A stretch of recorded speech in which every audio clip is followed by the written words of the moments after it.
Awesome. Let's do it. Well, everyone, welcome back to a very exciting episode of the Storybox podcast. Today, my friends, I'm delighted to welcome Chris Sebastian.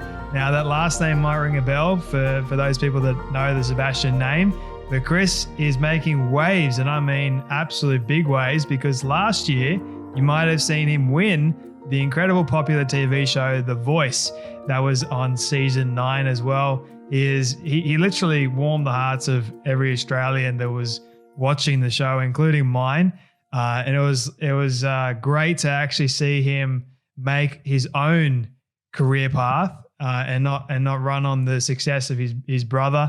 But he's returning this year, which is honestly insane for a song that I honestly have had on repeat the last couple of weeks, which is pretty cool. Hard to Get to Love is the name of the song. It's a very relatable song, and I highly encourage you all to go and listen to that song. But Chris, man, welcome so much to the Storybox podcast. Thanks for having me. Honestly, I really appreciate it. It's great to be chatting. Nah, dude, honestly, I can't believe I'm actually speaking to you. Like I said before, I saw you on The Voice last year, and you have those moments where you think, oh, I wonder what it'd be like if I actually spoke to this person in person. And here we are. That's always a worry for me. I'm always like, man, I hope they're nice. I hope they're, but no, man, I appreciate your time. I'm so stoked that you're having me on, and we can talk. You're going to learn pretty quickly. I like to chat. So do I. So we're both in the same boat. We're going to try and keep this to be respectful of your time, obviously, but that might be incredibly difficult. But the first question I want to ask you, Chris, you've had quite a bit of success in recent times. So I love asking my guests at the very start, what does success look like for you? See, that's a really loaded question, and I feel like we're going to have a few loaded questions today. Success is like, specifically for me, I think is a weird thing, because there are probably people that I have to articulate this properly. There are probably things that I've done that people would consider a success, but I didn't. And there's a really specific reason for that. And I didn't want me being a part of other people's victories to be my victory. I wanted victory of my own. And so that's like a really specific thing that I need to speak to, that, I've done some great things with Guy, whether it be performances or events. I'm also part of a group called Peking Duck. I sing their live shows. And Peking Duck are wildly successful, and we played Firefight last January, and walking out at ANZ Stadium to 80,000+ people. That was awesome, but again, it wasn't my victory. And so I think for me, it's really important to have something that was mine, something that I knew that, while I worked as hard as I could to be able to be a part of those things, and it wasn't just a fluke. I wasn't just given something. I did work for those things, but I wanted the victory to be my own. And I think that was really important to me. So this meant, and what's been going on in the last 12 months for me has meant more than anything in my career so far. When was the moment for you, Chris, that you realized this was actually a success for you? Has it been sort of like this gradual thing over your life that you've sort of noticed it, or was there like this catalyst moment for you? Oh man, the grand final for The Voice, 100%. I remember that moment. There's a video on my Instagram of me just being like, it was actually Guy's wife that was filming it. Literally just my family that live in Sydney at Guy's house, and they make the announcement, and my face just goes, like, it was a genuine moment of, I didn't think I was going to win. I have to, that has to be said. I thought people wouldn't vote for me because of the fact that I was Guy's brother. I think in my head, I was going, people won't vote for me. And I did everything that I could. I didn't leave anything out on that stage. I gave literally everything that I could, but I didn't think I was going to win. And that was my honest truth. I thought people wouldn't vote. And so that was definitely the moment where, for me, it felt like not only people had accepted me, but that without going too deep, but that I was enough in this industry, like that. I was more than just a name, and there was more to me than just this thing about being a brother, that I actually had something to offer, and I felt like I knew that about myself, but I wasn't sure if other people did. And so that for me was definitely a moment, and I'll never forget that, man. Like that, I don't think I'll ever be able to articulate properly what that meant. Let's go deeper, because you said something there that made me, like, it sparked my interest. Not knowing your worth. Has that been something that you've struggled with throughout your life? 100%. And I think it's not something that I have openly admitted in years as well, because I think with I've always tried to be the one that helps people, if that makes sense. Yeah. So like I love being the person that's there for, like, you know, for other people. And so it's often hard to admit, I'll call it a weakness, because let's just say how it is. Admit weakness when you're trying to help other people and you know, coach other people through things. I've been I want to say I guess an artist developer for quite a few years now, where I'll literally have artists in my studio on a weekly basis, and so often we don't even sing. It's literally just me coaching them through things and going, you know, that they'll be upset about something and you know, they'll be defeated by something, and I'm trying to coach them through it. And that often became hard, because some of the things that they were dealing with, I was dealing with, but I had to be the guy that was there, that was kind of just sort of showing strength. But yeah, I mean, absolutely. That's something that when you're in identity crisis, because for me, I was literally everything that I did, it didn't matter how well I did it, or you know, I could post a video of me singing something, and whilst obviously it was, you know, mostly positive, some would be, oh yeah, that's Guy's brother.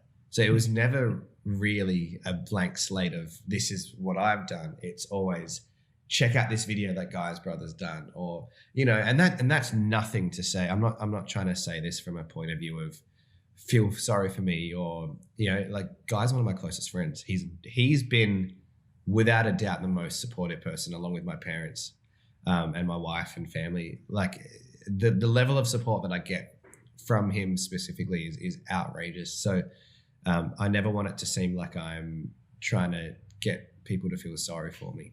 But I think I have to be honest, because otherwise it's just not real. And, you know, you'll see through that. If I'm giving you, you know, typical PR responses, you'll be able to see through that. Everyone listening at home is going to be able to see through that. So I just have to be real and absolutely say, I mean, when you're struggling with an identity, when people aren't acknowledging you for what you're doing, it gets tough. Yeah. I know the feeling, man. Like, I'm only 24, so I'm still quite young. Yeah. And I've only just started to sort of realize, like, in the last maybe 2 years, who I am, my own identity, my own purpose. Yeah. And I think it's such a big conversation, and a lot of people struggle with it, especially if you are in sort of like the limelight and fame. There seems to be like, is that person really authentic, or is it just the producers doing like this show for them? Like, that's what I'm always curious about. And for you, man, like, you're a talented family. You got a talented brother.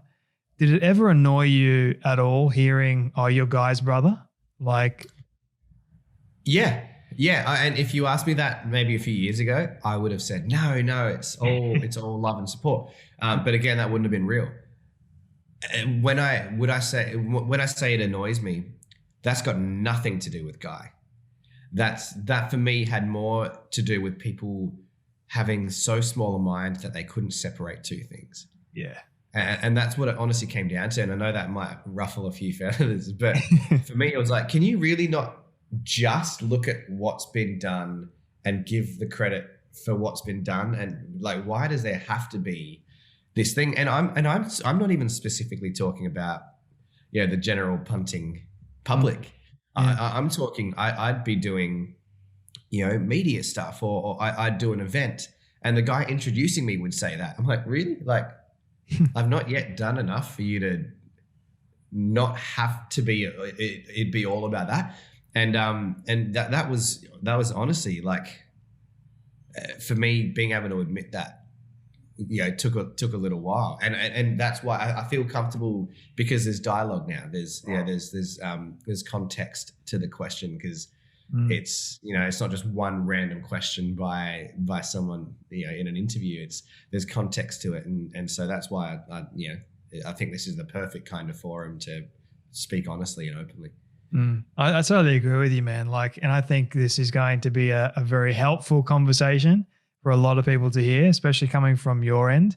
Like, they see that stars do struggle with identity still, Absolutely. but there's also a way out. And I'm curious, like, for you, trying to give a young person advice on, they don't know that they're enough right now. They don't know their purpose. They don't know where they're going in terms of career-wise. They feel lost. What would you say to them? Honestly, and this is not a cliche by any means.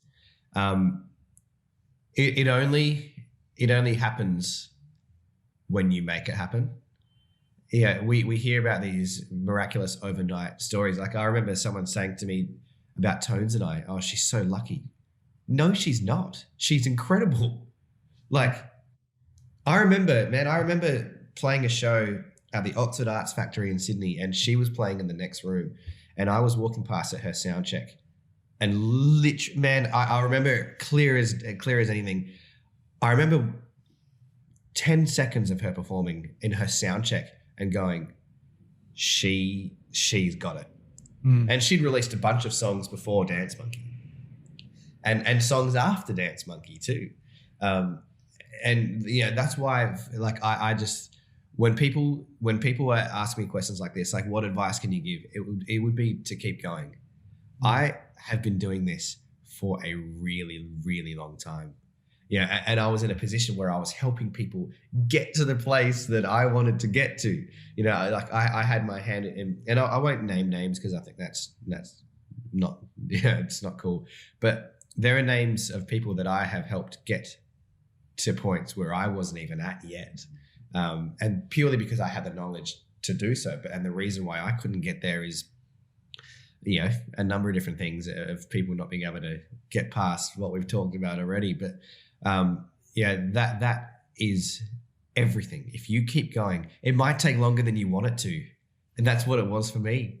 But if you don't stop, if you keep, and if you make it about the art, if, like, for me, for music, right, I could have gone on The Voice and I could have said, "Oh, feel sorry for me," and and I could have tried to play that TV game, and I didn't. I literally, and that me and Guy talked about that. I went out there with one purpose, and that was to sing as well as I could, perform as well as I could, and be real. Just don't be a TV persona, but just be who you are. And I think that is absolutely everything. And if there is one piece that you can take away from this whole rambling statement that I've given, is keep going. It might take longer, but keep going. I always like saying to people that are struggling, I say, it might not seem like it, and it's completely fine, but you are exactly where you need to be in life.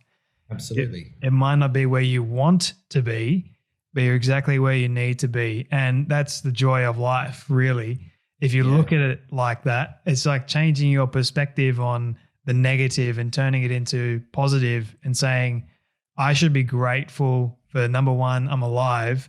Number two, I get to do this. Like, there are other people that don't get the same opportunities that I do. Exactly. So, like, I think that's powerful, man. Like, and for you, like, how long has it taken you? Man, I mean, I've been doing this professionally since I was 15. But I think the moment I left school, I was trying. Like, I moved to Melbourne straight out of school. I was recording songs. I was, I've been signed to different management labels. I've been signed to different agencies, and I've been offered deals by different labels at different times. And for some reason, honestly, I can't even sit here and tell you, because I've always worked. It's not like out of nowhere I stopped. I started working. I've been working. I've probably recorded 300 songs, in probably more, to be like, if I was being truthful from the start of my career to now. And there were ones, that I'm still super proud of. And I remember sitting in meetings and people would go, "Oh, why isn't this on the radio? Why?" And I didn't know the answers. Like, man, if you can give me some answers, I'd love to be able to tell you. And so it wasn't that my work ethic changed. I've always worked hard. It's just that was my time. That was my opportunity. That was my moment. Sometimes we can't script it the way we want. Yeah, it just took longer than I wanted it to, but I'm not going to sit in that now. I'm not going to sit in, if only it happened then, or if only.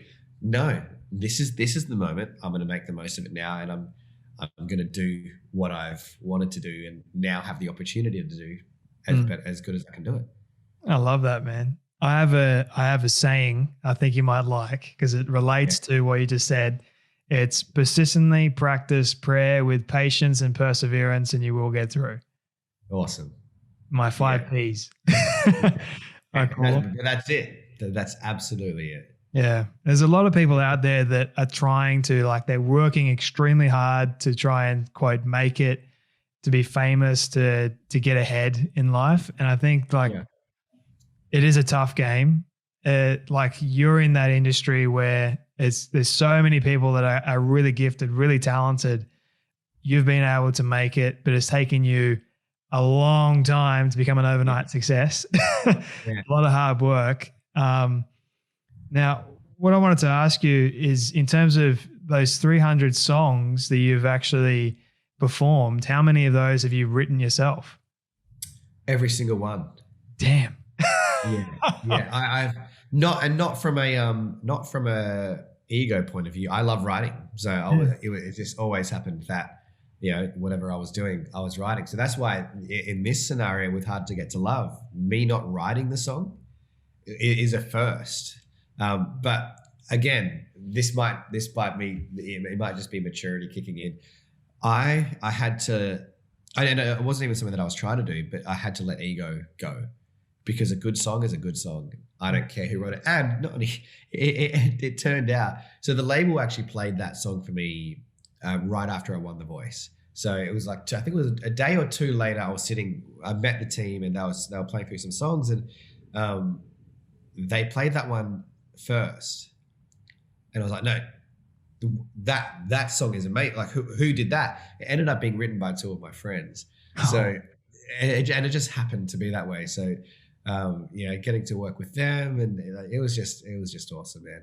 What is your creative process like when you are writing and creating music?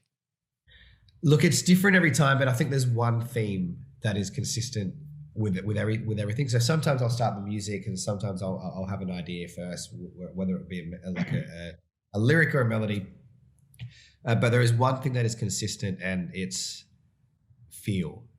If people can't feel something, and that's a whole range of things.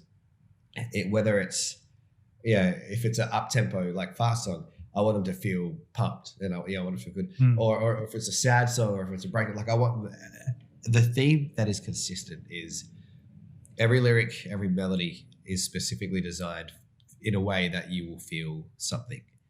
And that's the only thing that's sort of 100% consistent. Wow. So I'm not musically inclined at all. I can't even hold a tune, but I listen to music, and I do feel like there is some message behind it that gets into your soul, that moves you, that sort of stuff.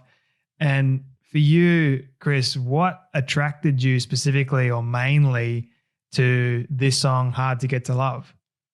I think the storyline. I think obviously we speak of victories all the time in relationships, and you've got where love works out, and then you got the breakup songs where it doesn't. But then there's that weird in between where you really wanted it to, and it didn't. But over and over again, and I think the storyline of Hard to Get to Love is repeating the same things in relationships and getting the same result. For me, it was picking the wrong types of girls. And I'm not someone who's I haven't had lots of girlfriends. My list is very small. But the consistent theme is I always went for the same type, and it would always lead me to the same place where it'd be close to being something real, but then it would just fall apart.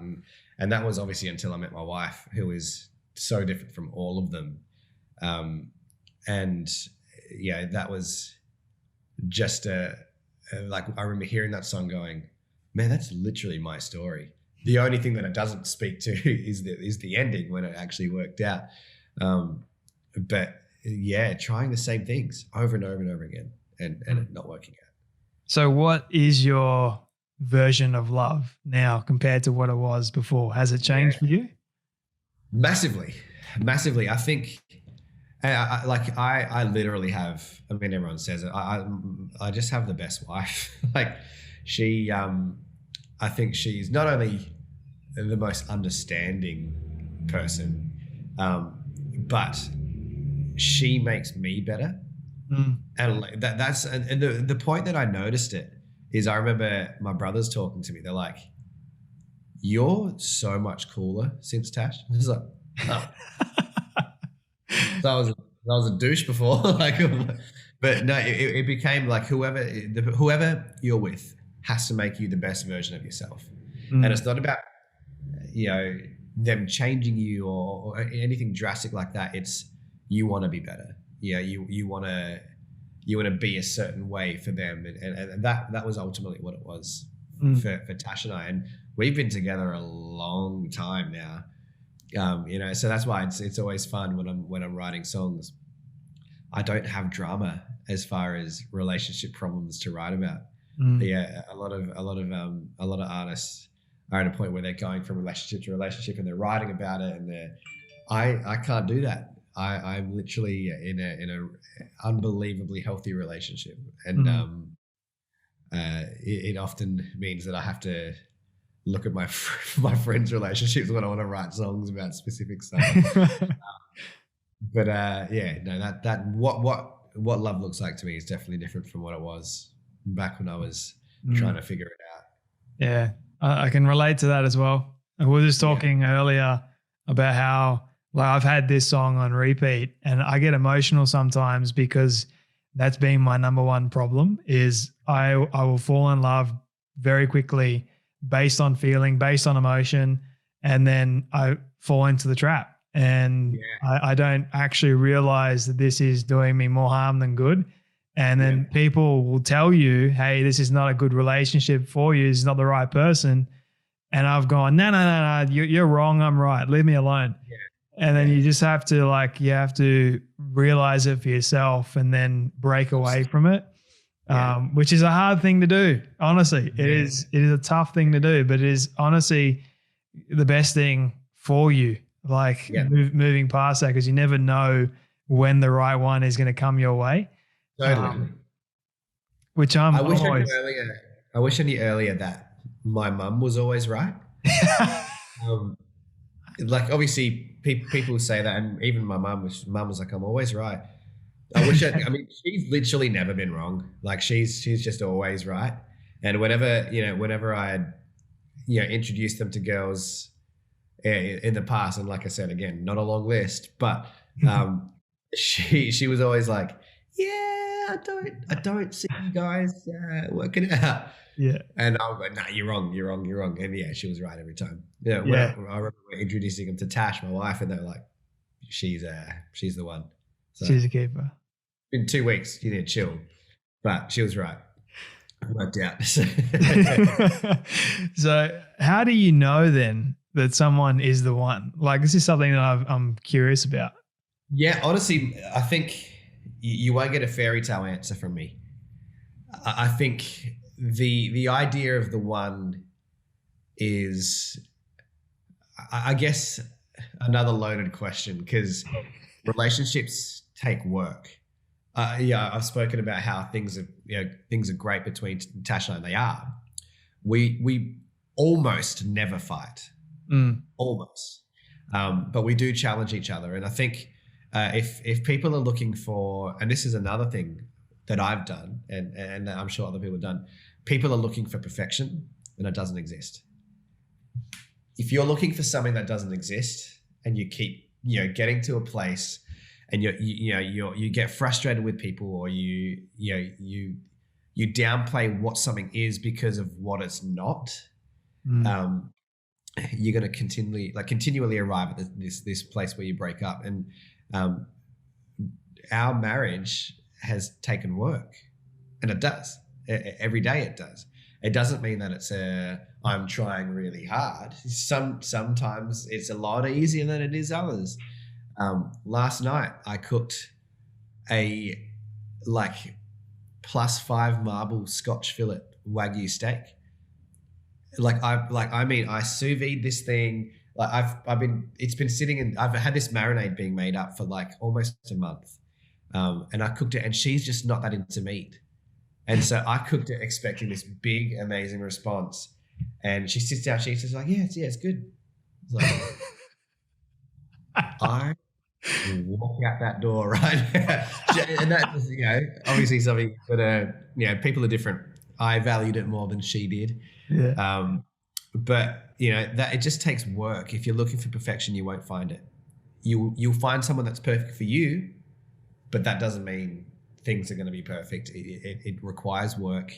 But I think you will know when you'll find the person that it's worth it. The work becomes worth it. Yeah. That makes a lot of sense. And something you said earlier as well about your creativity is remove the ego. Yeah. Same thing in relationships I've found. Like the moment the ego creeps up, and it's kind of like that thing, right? You've cooked this brilliant meal that you are really looking forward to. You're waiting for that reaction. The ego is saying, hey, you're going to get the best reaction possible, you know? And then all of a sudden it doesn't. And then the ego is like, well, this is crap. Now I'm annoyed. It's exactly. When we remove the ego, it kind of brings us down to reality of, hey, we're both humans here. Let's try and connect, communicate on a very emotional level. Sometimes it is difficult, but it makes for a better relationship ultimately in the end. And here I am talking about it. I'm not even married yet. So you got to pick your back. Like next time she's half Russian. So next time she makes stroganoff, I'm going to pretend it's terrible. Just you're just like, I'm going to walk out that door anyway. I'm just don't like it. Just pretend. Oh, this is great. Chris, man, speaking about love, this is a two-parter question. Might be another loaded question. We'll see how we go. Awesome. But what do you love the most about Tash, firstly? And then secondly, what do you love the most about yourself? Right. Okay. Okay. Well, the thing that I love about Tash, that's an easy one. She is probably, I'm going to use two analogies. I'm going to use two adjectives to describe her. Thoughtful is one.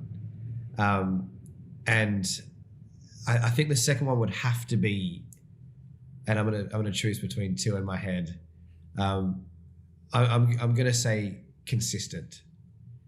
And that's not one that you'd normally hear when you describe someone, but it's something that's really important to me. Consistency is a huge thing about Tash. She's consistently kind.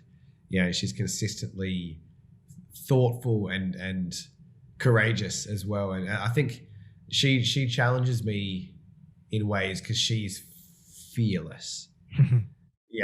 She will be at Coles. She's a great dancer. She's been a dancer and a choreographer for a large part of her life. And she'll see her reflection in the window at the fridge at Coles, and she'll just start dancing and going through choreography in her head.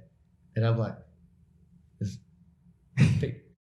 someone's just trying to buy oats around the corner. Chill. She's like, that doesn't matter. She just has no fear. She does not care what people think about, what people think of her. And I do more than I wish that I did. That's definitely one of my flaws. I spend too much time worrying what people think, and she doesn't. She's got that nailed, and just that courage and tenacity is very inspiring to me. Myself, I think I have a strange capacity for love. And I know that's a weird thing to say about yourself, but I honestly, I've never said this before. It's definitely not publicly, but I feel like I have a very large capacity for love. Yeah, I will see strangers and I'll see things that people are going through. You know, I cannot see like an elderly person struggling. Can't do it. If I see even a glimpse of it, I have to help. And that's not me. I'm not trying to toot my own horn. It's not. This is by no means. You asked me what about myself, so I'm answering that as openly as I can. I feel like I love people a lot. I love conversation. I love being a part of people's lives and having an impact on people. And I think that would be the thing that I maybe respect about myself is my capacity to love people. I appreciate you sharing that, man. Like that's, yeah. I can also relate to that on some level. I mean, I'm not always great at it, but yeah, like I think that's also the way I was raised as well. Yeah. Like to be kind to your fellow man, like love others unconditionally, as difficult as it actually is. And I love I think I always say that God's got a sense of humor, right? Like he goes in the Bible, love thy neighbor as thyself. And I'm like, well, this sucks because there's a lot of unlovable people. There is. But then again, you got to look at it. Sometimes I don't even love myself. So it's an interesting thing, man. So, but I appreciate you sharing that, being vulnerable enough to actually open up about it. Now, I do want to be, once again, mindful of your time. So I've got a couple more questions for you. Okay. What has been the worst piece of advice you've ever received? Worst piece of advice? I want to think about this properly. Definitely I've had an old manager. He told me, and he was not only told me, this was like a way that he operated. He told me that I needed to change who I was and be, I guess, open. He was trying to be careful with his words. He said to make it edgier. So he was like, don't be worried about saying things in your lyrics, and you don't need to think so carefully about your lyrics. You don't need to do this style. Like you can do that later on in your career. Right now, you need to do this. And it was a type of music that I just wasn't into. I'm not a club guy, right? And I never was. So when I hear songs about like Hennessy and like I'm just not that guy. I don't have a problem with it. Like I've literally, many of my friends love it. Never had Hennessy. It probably tastes good. I just don't know. And it would be fake if I was to sing about that stuff. And that's the thing. He was like, you got to sing about girls up in the club a lot more. And I was like, man, I've never hit on a girl in a club before. I'm a dork. I'm not that guy. People will see through it and they will see that it's fake. I wish I was a little bit cooler, and I was just never that guy. When all my friends were going out clubbing, I was like at the driving range practicing my golf and trying to. I love exploring things, so I was going full driving. And you just got to excuse my head cold; it's shocking at the moment. But I've always loved adventure and things like that. So I was never the guy that could sing about those things. And so that was the advice that he gave me, was like, no, just, be edgy and talk about sex and talk about that. I was like, I'm just not that person. I couldn't do it. So it's definitely the worst advice that I've ever been given. It's kind of like he was saying to you, fake it till you make it. Yeah. In a very different way. Yeah. In a way that almost fake it till you make it and also sell your soul a little bit. Yeah, that too is like, even if you don't agree with it, do it anyway. Yeah. Because it's going to make you popular. It's going to make you famous. It's going to, sell records and all that jazz. Yeah. You know, exactly. Which it's good that you'd stay true to yourself, man, because that's hard to do. Once again, I feel like that's the theme of this conversation. Things that are hard that we're doing. Chris, man, this is my all-time favorite question. So I ask everyone at the end. It's a hypothetical one. I want you to imagine with me for a moment that you've been able to reach the age of 100. All your friends and your family have decided to put together a film for you of everything you've ever said and everything you've ever done. Don't ask me how in the world they got it all. We'll call it magic for the sake of argument. But they've been able to get it and show it to you on your 100th birthday. What do you want that film to say and to show about your life? Well,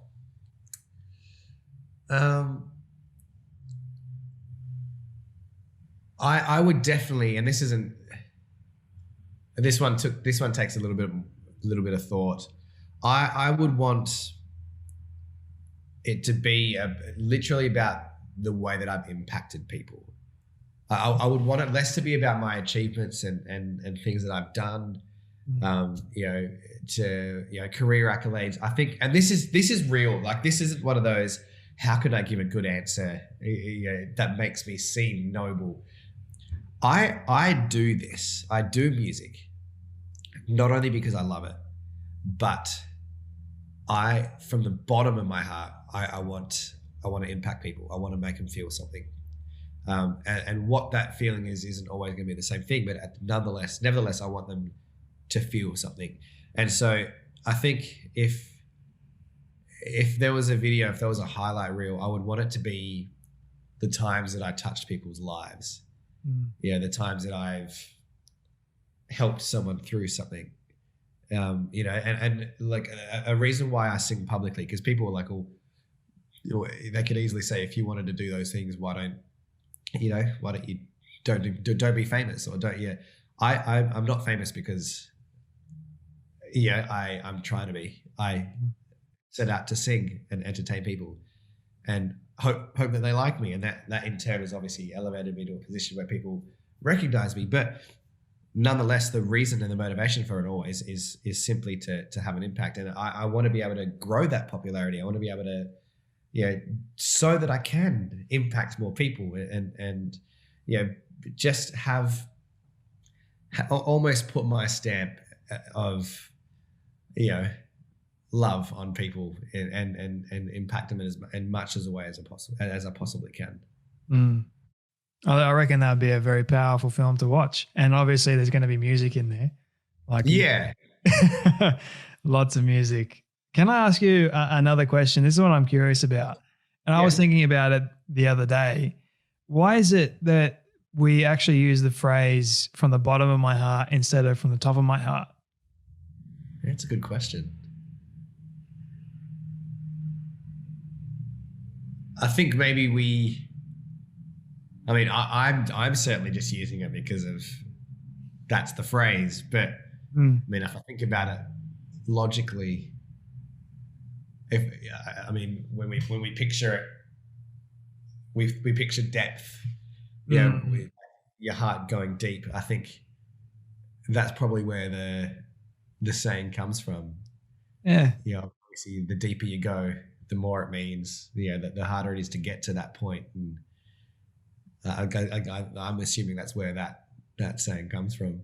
I think you're right. I was thinking about it not that long ago, and I hear it quite often, and I'm thinking, well, if we say that, isn't it more or less like, if we really want it to have meaning, that we say from the top of my heart, where people can reach it a lot easier? Yeah. Rather than having. Well, I think the things that are at the top of your heart are probably the things that are the newest. They've spent the least amount of time there. The things that are deep down, lower, I think they've been there for longer, so it means more. I like that. Yeah. That's cool. Maybe it's just my brain I think of some crazy stuff when and my brain's wild sometimes. But anyway, you helped that. But Chris, man, where can people find you, connect with you, and listen to your incredible song? Look, all the music are at the same places: the Spotify, your Apple Music, your iTunes, like all those good places. I'll be announcing some tours this year. I'm gonna be touring a couple of times this year. So yeah, we got another single. We're about to shoot the music video for the next single.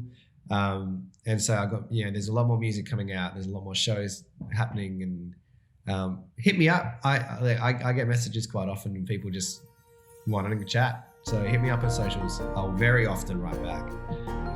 So yeah, always up for a good chat. Chris, man, appreciate your authenticity and you sharing your story today on the Storybox podcast. Ladies and gentlemen, Chris Sebastian. Thanks, bro.